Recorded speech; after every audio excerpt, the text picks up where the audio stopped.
Mwaramutse neza igitondo cyiza cyo gutariki 21 ukwezi kwa 2026 nsuhuza abantu mwese mudukurikiye muri imbere mu gihugu cy'u Rwanda namwe muri hanze y'igihugu cy'u Rwanda ariko by'umwihariko mu karere k'ibiyaga bigari mu gihugu cy'u Burundi mu gihugu cya Tanzania mu gihugu cya Uganda no muri Repubulika Demokarasi ya Kongo namwe mudukurikiye muri Bwota Masimbi hakurya y'amazi magari ikaze cyane cyane abantu muri igihugu cy'Ububiligi ndetse na Canada na Leta Zunze Ubumwe za Amerika mudukurikiye muri benshi cyane mu nyemerero bahikaze mu makuru yacu yo kuri uyu wa gatandatu tariki 21 ukwezi wa 2026 byinshi cyane bikomeza kugira bivugwa ariko turaza kubabwira ku bijyanye n'itangazo rikomeye cyane rimaze gushyirwa ahagaragara n'igisirikare cy'u Rwanda RDF Rwanda Defense Force Eric Prince uyu ni umucanshuro mukuru wa Blackwater bivugwa ko yafatiwe muri Uvira mu burasirazuba bwa Repubulika Demokarasi ya Kongo ndaza kumugarukaho ariko kandi mu yandi makuru mu buryo bwinshi make ndaza kubabwira icura muri indi minebwe mirambo ikomeye mirwano ikomeye cyane ibitero bya drone mu gihe kandi agahenge katigeze kubahirizwa muri rusange.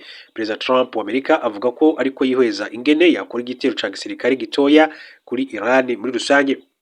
Ikaze rero muri aya makuru ku buryo burambuye imbere gato yuko tujya kwitangaza bivuye mu gisirikare cy'u Rwanda reka mbanze mbabwire ko ati kumenya neza ibirimo kubera mu gace ka Minembwe k'inkengero zako muri rusange biragoye kuva mu ntangiriro z'icyumweru kuko hari ugucika kw'itumanaho rya telefone ritangwa n'iminara igenzurwa n'ingabo za FARDC ubundi igafatwa n'abarwanyi batwirwaneho mu gihe kandi imirwano ikomeje kumera nabi muri rusange mu ntangiriro z'icyumweru umukuru wa sosiyete ya civile mu karere ka Minembwe yabwiye BBC ko imirwano yo mu cyumweru cyashize hafi y'agace ka Prezero misozi ya Fizi yashegeshe ingendo zituma ibintu kandi by'ibanze nka mazoto imiti n'ibikoresho nkenerwa bigera Iminembwe muri rusange.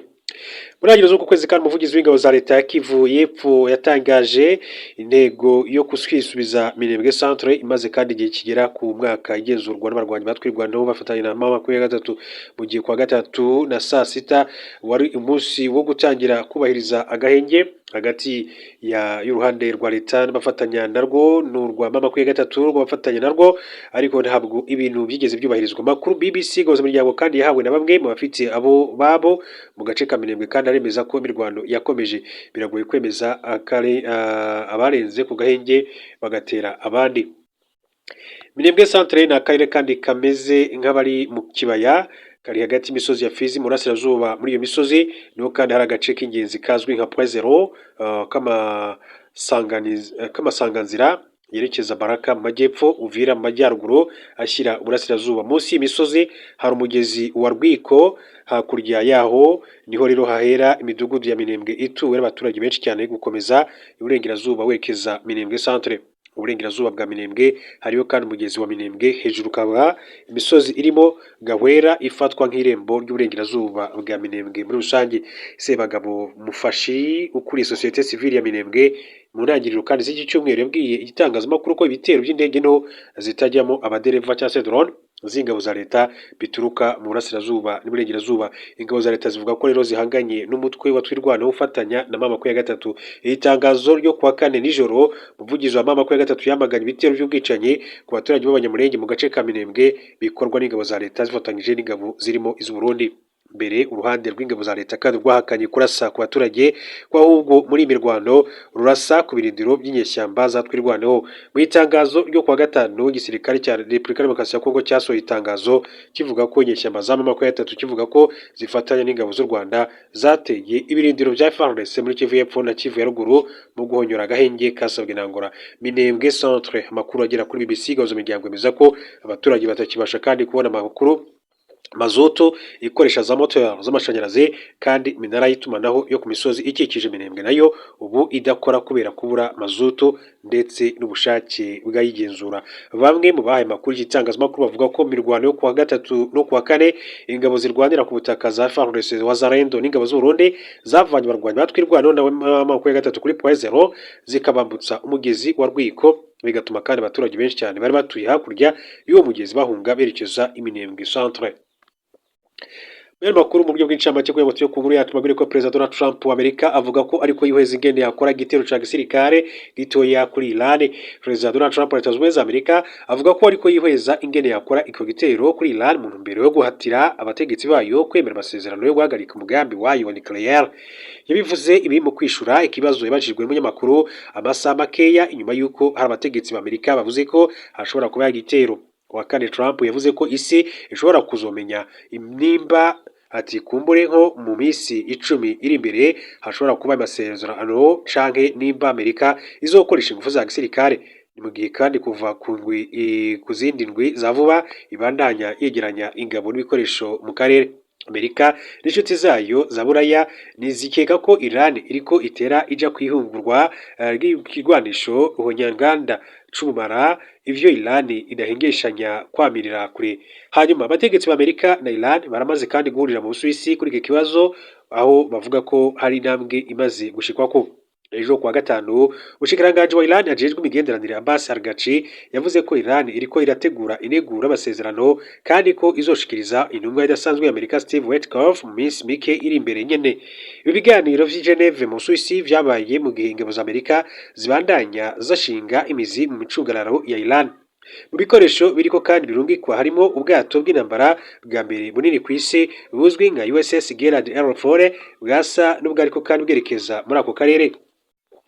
Ubwato bwa USS Abraham Lincoln bwikorera indege z'intambara nabwo nyene buriko kandi burashikayo aho busanga ayandi mato y'indege vy'intambara bibandanya vyisukira.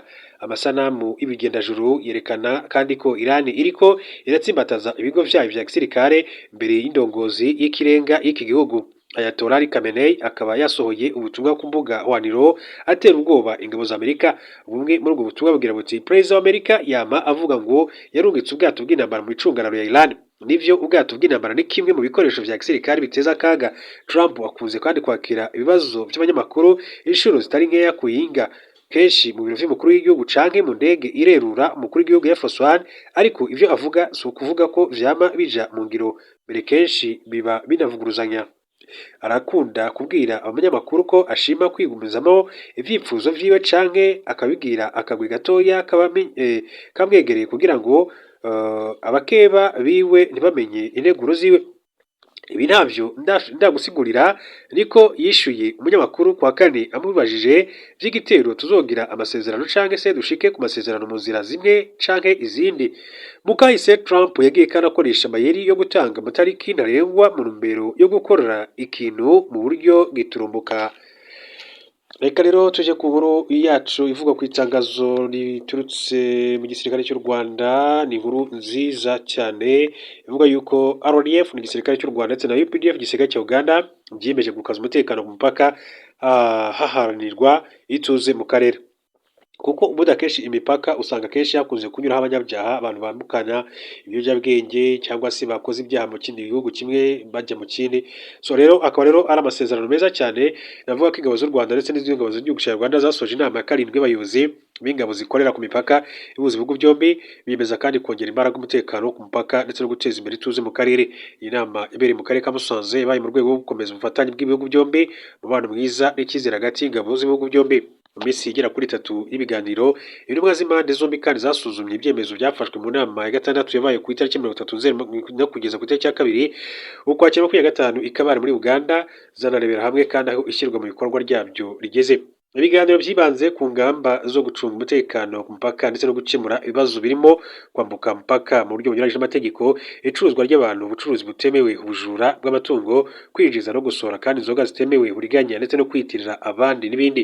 Impande zombi zashimangiye ko ubufatanye bukomeye bukomeza kubaho binyuze mu biganiro bihoraho no mu bikorwa bihuriweho, bigamije kandi kongera imbaraga umutekano ku mupaka no guteza imbere ituze mu karere.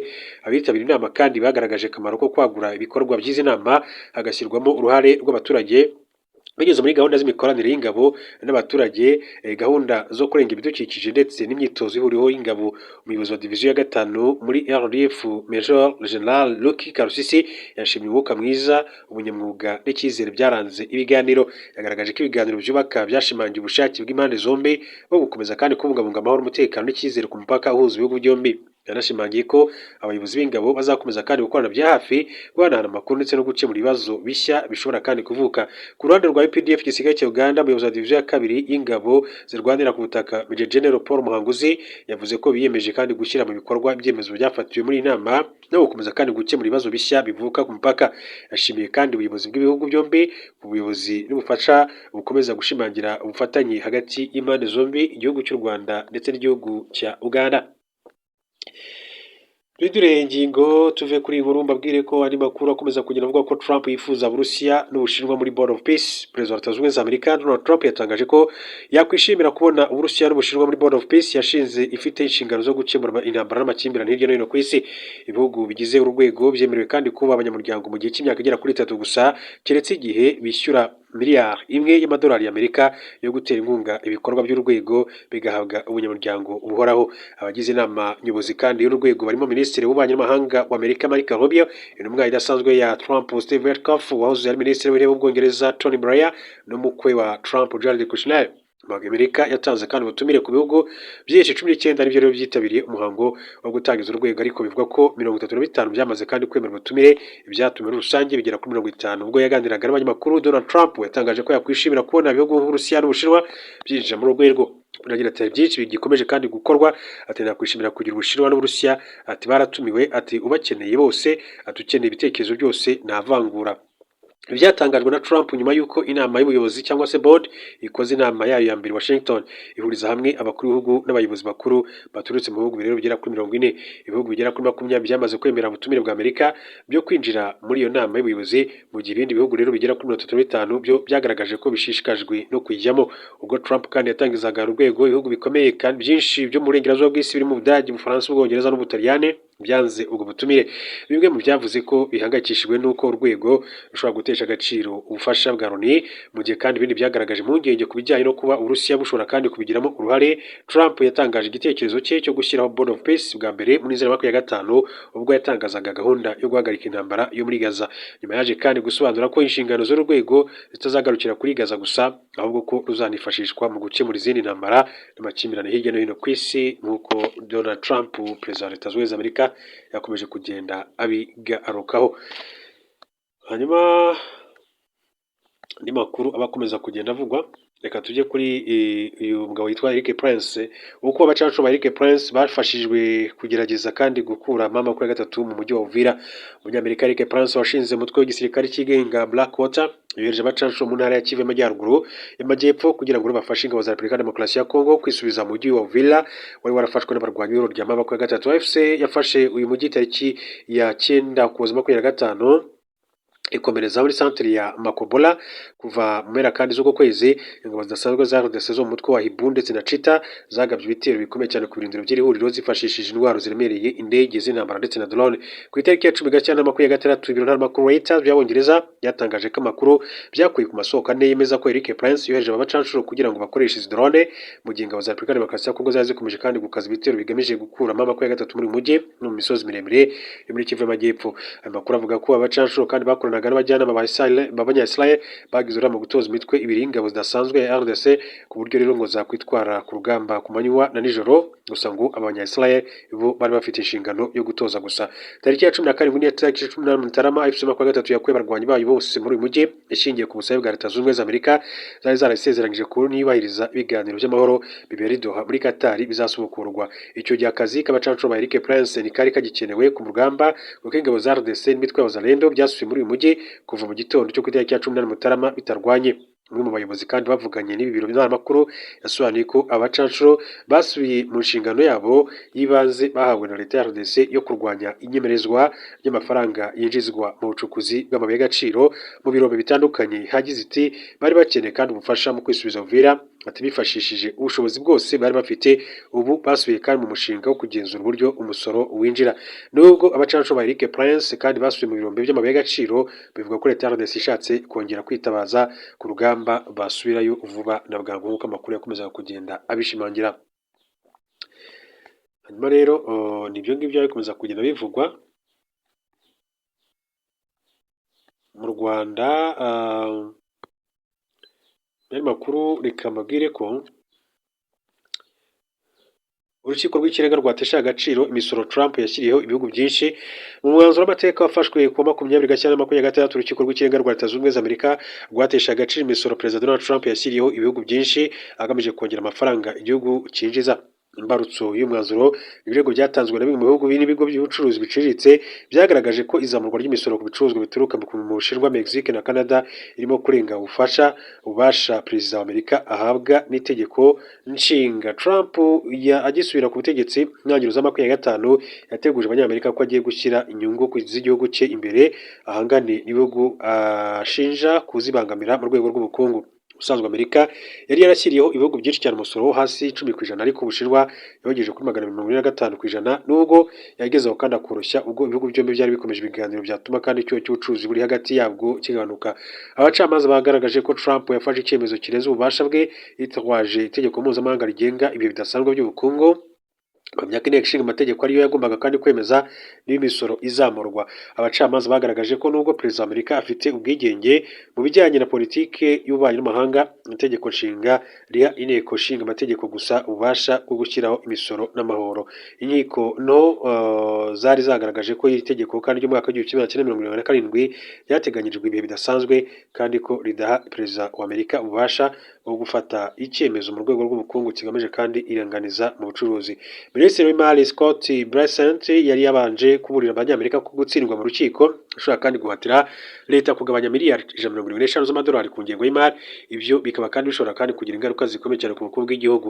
Inzobere mu bukungu zivuga ko uyu mwanzuro ugiye kandi gutuma abohereza ibicuruzwa muri Amerika baruhuka. Ku rundi ruhande, umwanzuro ugabanya cyane ingufu Perezida Trump yageragezaga mu rwego rw'ubucuruzi. Ibiro bya Perezida wa Amerika White House byenenze umwanzuro, bivuga ko ubangamiye umutekano w'igihugu nubwo bigomba kandi kubahiriza nk'uko amategeko abiteganya muri Leta Zunze Ubumwe za